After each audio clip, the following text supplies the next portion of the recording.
और कृषि विकास एवं किसान कल्याण मंत्री कमल पटेल ने किसान आंदोलन पर कहा है कि प्रधानमंत्री नरेंद्र मोदी ने प्रदेश के किसानों से संवाद कर कृषि कानूनों को लेकर भ्रम दूर कर दिया है।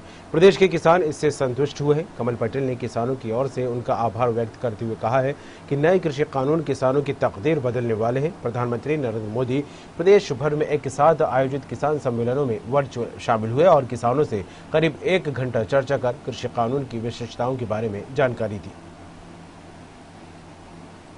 मध्य प्रदेश के 1 करोड़ से भी अधिक किसानों को पूरे प्रदेश में गांव-गांव तक प्रधानमंत्री नरेंद्र मोदी जी ने दिल्ली से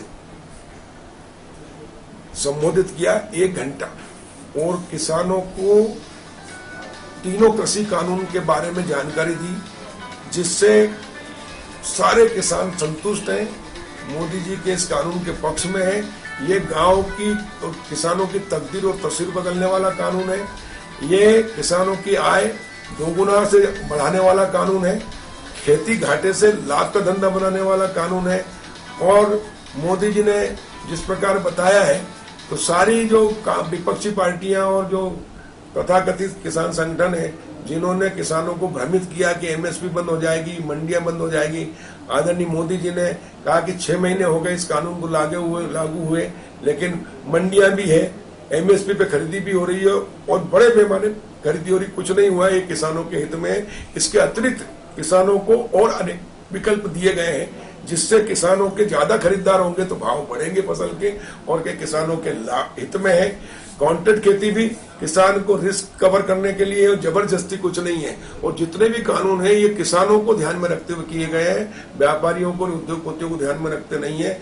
और कोई जबरदस्ती नहीं है। किसान चाहे तो कॉन्ट्रैक्ट खेती करे, नहीं चाहे तो जैसा पहले कर रहा वो करे।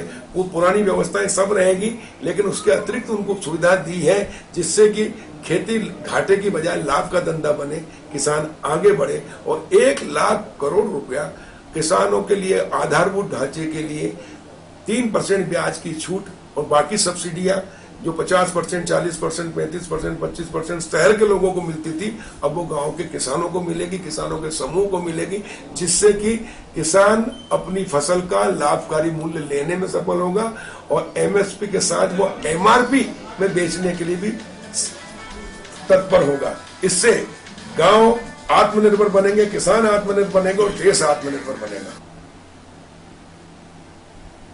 पश्चिम बंगाल में मिली नई